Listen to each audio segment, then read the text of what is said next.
This program was first broadcast on Canterbury's community access radio station Plains FM 96.9 and was made with the assistance of New Zealand On Air.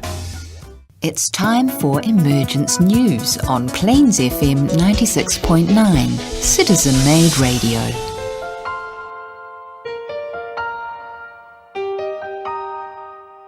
Welcome to Emergence News. This program is dedicated to news, events and information pertaining to the emergence of our next world teacher for this age, Maitreya. On today's program, we will describe his office, his position and responsibilities, and the role he currently plays on planet Earth, and will do so for the duration of this new age that we are entering. The central home of the spiritual hierarchy is at Shambhala, a centre in the Gobi Desert, called in the ancient books the White Island.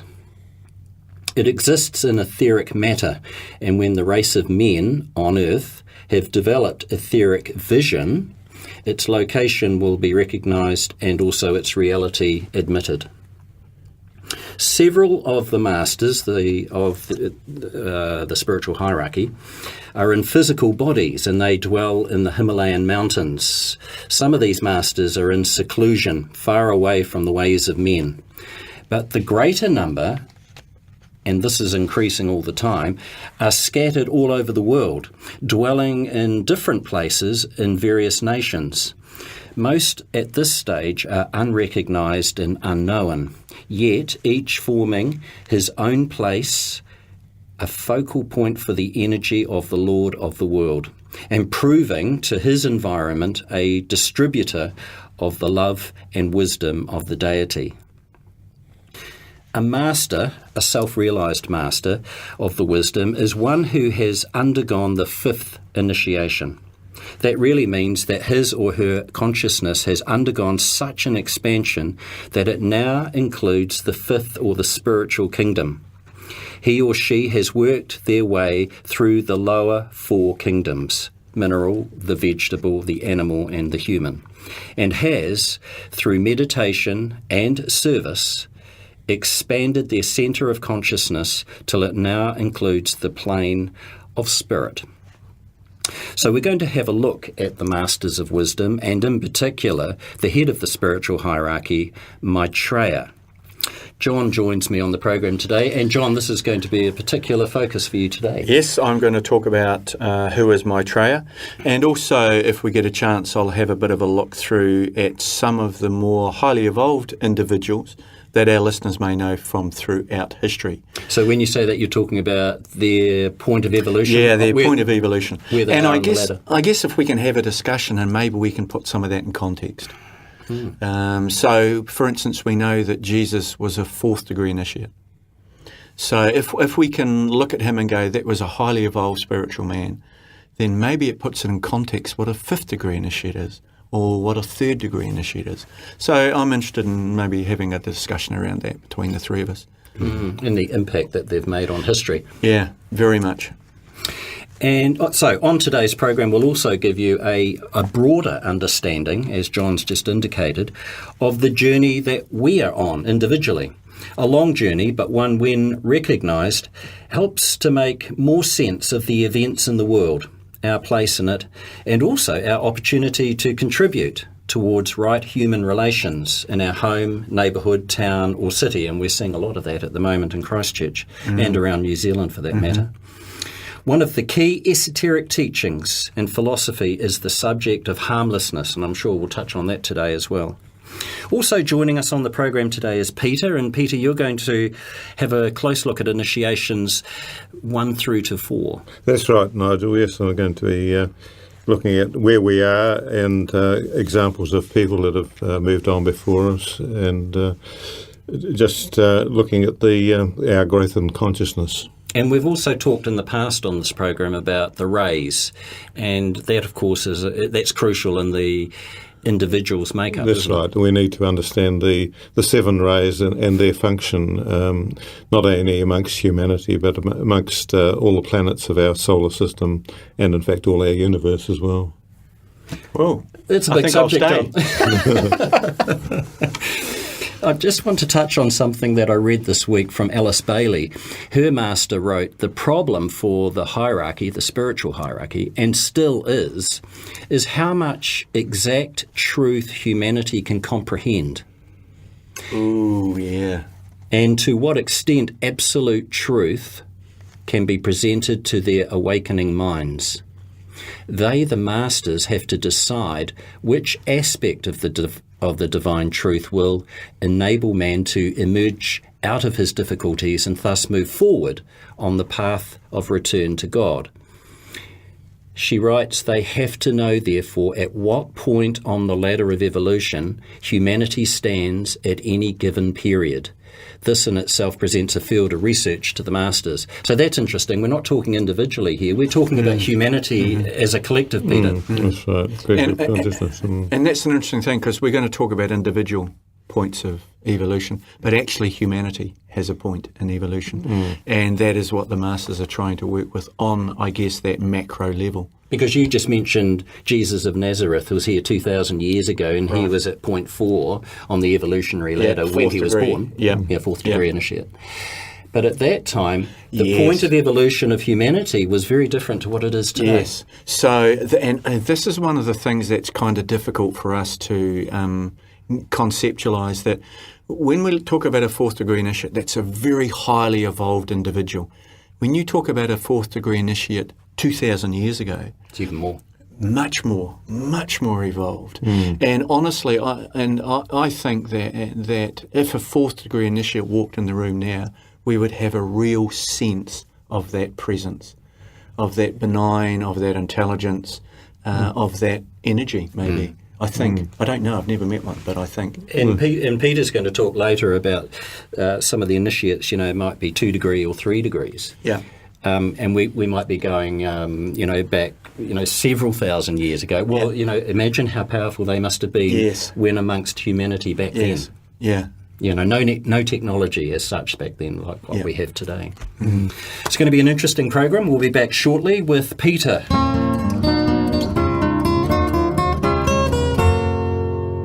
It's a fundamental occult axiom that all is energy. Nothing exists in the whole of the universe but energy, vibrating at some frequency, some wavelength. This is so accepted that scientific people build models of atoms, usually balls on stems, which are joined together, often creating beautiful forms and patterns, perhaps of a nerve end or a globule of blood.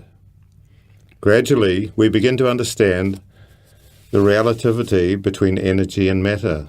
Like Einstein's theory of relativity, mass and energy are interchangeable. Consider the mineral kingdom, the vegetable, the animal. Tremendous variety, a coming together, a coalescing of certain forms and tendencies. Consciousness exists in the atoms of all forms, in all the kingdoms, because it is the soul, the source of consciousness, which incarnates in all forms. But the human kingdom is so important because in the human kingdom, consciousness comes into its own. The evolution of the form of the human kingdom has reached its ultimate.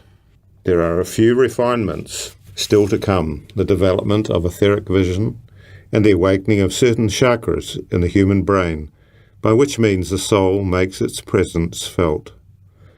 The process of evolution is the development of consciousness. Everyone in the world today has consciousness on the physical plane, but how many have control on that plane? Around 850,000 people have taken the first initiation, which demonstrates this control. Only 240,000 have taken the second initiation, which is the control on the astral plane. Only about 2,500 have taken the third initiation, which is the first true soul initiation, demonstrating control on the mental plane.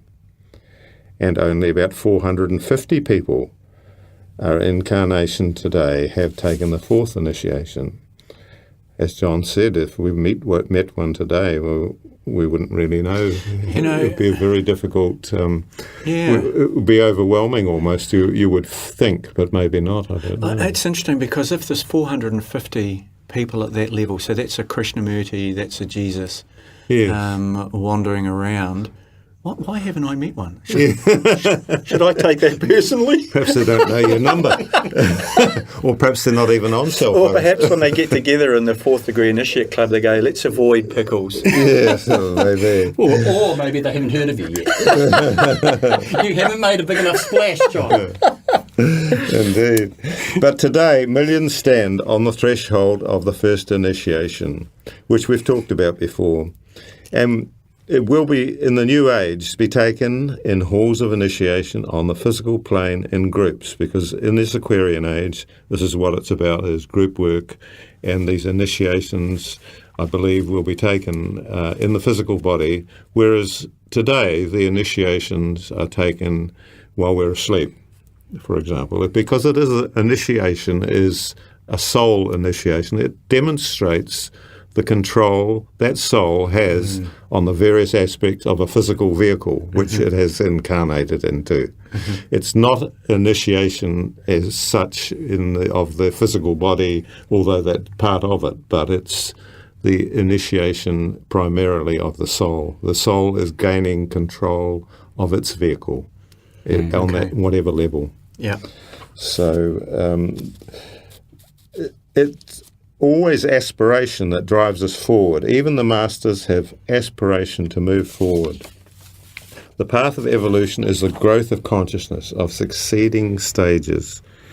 Each initiation taken increases the capacity, because every initiation is the result of the focusing of the energy of the rod of initiation in the chakras of the individual that awaken dormant chakras or centers in the brain. We have to be initiate before we take initiation. Our chakras, our whole body, must already be vibrating at a level where it can withstand the inflow of the energy from the rod of initiation. The Lord of the world must give his assent that initiation can take place. Otherwise, it would kill us. And so, on the first two initiations, the Christ is the Hierophant. He is wielding the lesser rod of initiation. And Maitreya himself. And there must be a master standing at each side of the individual concerned to take the full brunt, if you like, of this energy. This energy is from the sun. It is so high, but it vivifies, if you like, the chakras of the individual. So we can see that our politicians usually have taken at least the first initiation. Often they're between... Some of them have probably given it back. Yeah, I think that might be true, John. Some of them that we've seen in recent history are sort of 1.4 to 1.6 initiate. It's amazing to see our Prime Minister recently in Christchurch here. She is a very advanced soul. No telling where she is, but anyone can see that she's an advanced soul. And the amount of compassion and love that she showed was just unbelievable. It was just incredible. And that's making the impact globally, isn't it? People are noticing it. It's not going unnoticed. No, this is very true. So you get people like JFK. He was 2.4 initiate. He was probably one of the more what we like to see as genuine sort of politicians. He wasn't without faults. We all know that, but he certainly had the good of humanity at his heart. And 2.4 was high for a politician, wasn't he? So yes. I'm kind of intrigued about. So the first initiation is disciplining, managing the physical body. The appetite. That's right. So for our listeners, Creamer said that the physical body only wants to do 4 things: eat, sleep, rest, and fornicate. So if you're doing anything else with your physical body, you're exhibiting some control over it, some mastery of it. Yeah, that's right. And it's actually the control of the devic lives that make up that body. The physical body. Yes. So, second initiation, you are mastering your emotional, emotional body. This is correct. And so this is considered to be the most difficult initiation of all. And is that why between 1.4 and 1.6 is so crucial? Because you're starting to work at gaining control. Yes, that's right. Over the emotional centre. You're lifting your attention higher. Is that what we're doing? That's right. I mean, it's only when you start using the mental faculties that we start gaining control over our emotional bodies. Yeah, I'd just like to say that clearly that the thinking, we all think we think, but actually we're emoting, we're feeling more than thinking. That's right, yes. The solar plexus seems to be in charge most of the time. Right. Yes. So we move on to the third degree initiation. The third degree is mastery over the mental. Yes, this is correct. Body. And as we were saying, there's only 2,500 or so that have taken this on the planet incarnation today. Now, speaking of politicians, of course, Winston Churchill was a 3 initiate, wasn't he? Yes, he was third degree initiate. So was Mao Zedong. Yes, I was just reading that. Yes. Both highly controversial figures. Yeah. As you say, they were. They're not without their flaws. And also not perfect. No. And also... very strong Ray 1 in all of them. Tito, for example, and Mao Zedong have both had 4 Ray 1s in their makeup. Right. Huge amount of they push. could do nothing else other than bring in the will aspect. Yeah. And their will was rule. Yeah, the only that's rule. what happened. Yeah.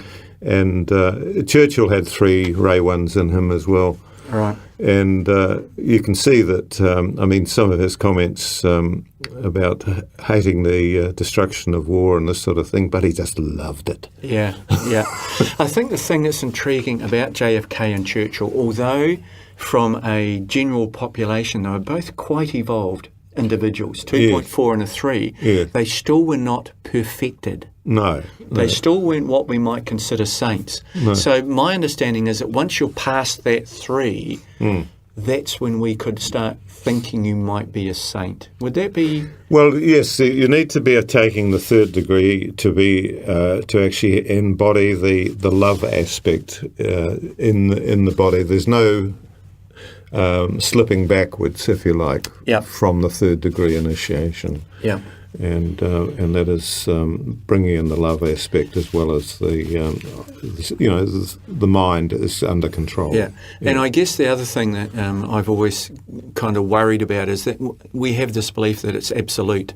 So if I'm a third degree, therefore I have attained everything. But as we can see in some of these historic figures, there's a lot more work to do. Yeah, they still had the little quirks. Yeah, of course they do. Yes, they're not harmless. They're not perfect. They're not.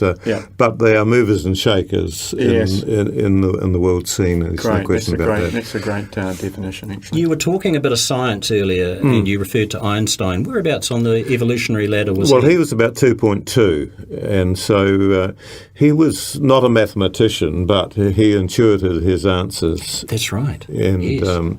It's only once... He wasn't a conventional scientist, No, this is right. And so, some say that he plagiarised, but, I think he probably tuned in to the correct answers. Mm-hmm. And I think that's possibly how, Tesla, for example, probably the greatest scientist we've ever seen, second degree initiate, Mm-hmm.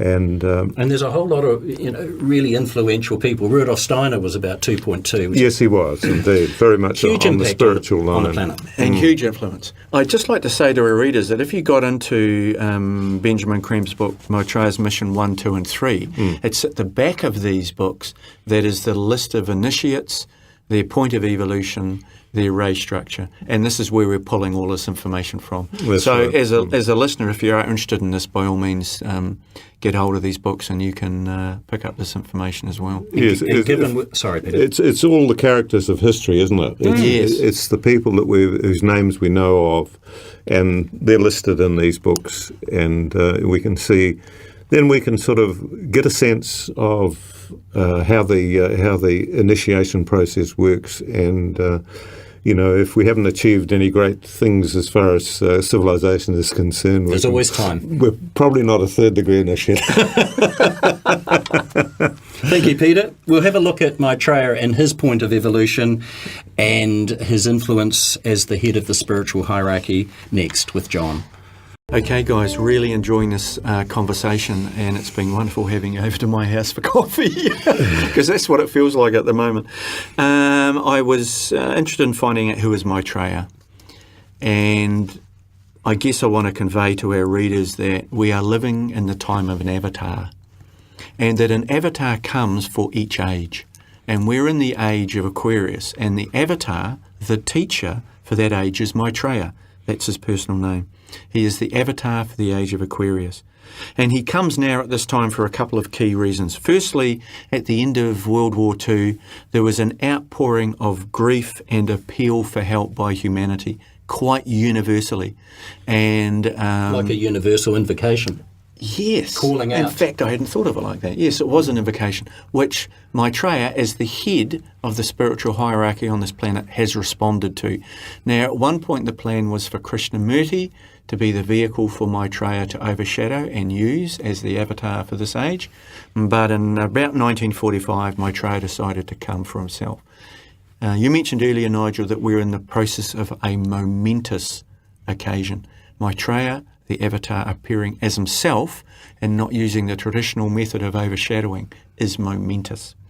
He's also prepared a body for himself, and he will be with us for the age, so 2,500 years. So there will be no arguments and disagreements about the teachings, because the teacher will remain. And the difference this time also is it won't be one area of the planet. It won't be just in the Holy Land. It won't be just in the Middle East. Yes, it's actually going to be a global. Because of technology, he can have a global discussion, global communication. The other reason he's coming is the time of crisis, and clearly from the late 40s onwards, humanity and this planet have been in a time of crisis, really peaking now with around climate. Starvation, and actually the pain and suffering that the majority of individuals on this planet suffer from. The third ingredient for his emergence was karmic timing. And so even people as highly evolved as Maitreya sit under the law. They operate within and under the law. So he's known by a number of names, the Lord of Love. When you say the law, you're talking about free will of humanity? I'm talking about free will of humanity, yes, but also the law of karma, law of reincarnation, cosmic and karmic timing. So he's not above those things. God is not above those things. They are students of those things. They understand those laws. So he comes at a time of karmic timing. He's known as the Lord of Love. He's the embodiment of the Christ principle on this planet. He's the wielder of the energy, but also the focal point for that energy.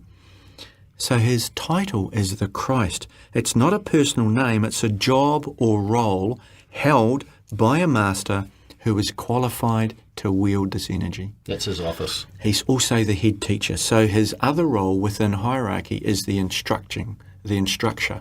So he's the teacher. He's also teacher of angels and men alike. So there is a second evolution on this planet, the Devic evolution, and he's involved with them as well. So it's not a title owned by one religion, it's a job or a role, an energetic role actually. So Peter, we're talking about this avatar, our avatar for this age. Has he got the power and the energy to do this? What is his point of evolution?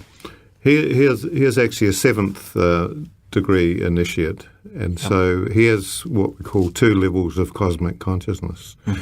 Overshadowing him are 2 great avatars, one of whom, the avatar of synthesis, has 12 levels of consciousness, of cosmic consciousness. And so it is an incredible ability that he has, an incredible resource of energy, of awareness that he has that is able to assist humanity. So he's the right person for the job. He is definitely. I'd vote for him any time. So the cavalry's here, we've just got to invite them in. Yep, indeed. All this information can be found on the Share International website, www.share-international.org. Scorpio Books in Christchurch carries the magazine and some books. And also don't forget the podcasts, which are available on the Plains FM website. We welcome your comments, questions and feedback. Please contact us at emergencenews@gmail.com. The opportunity to join our transmission is available Monday and Wednesday evenings and Thursday mornings, which gives us the possibility to do a service meditation in conjunction with Masters.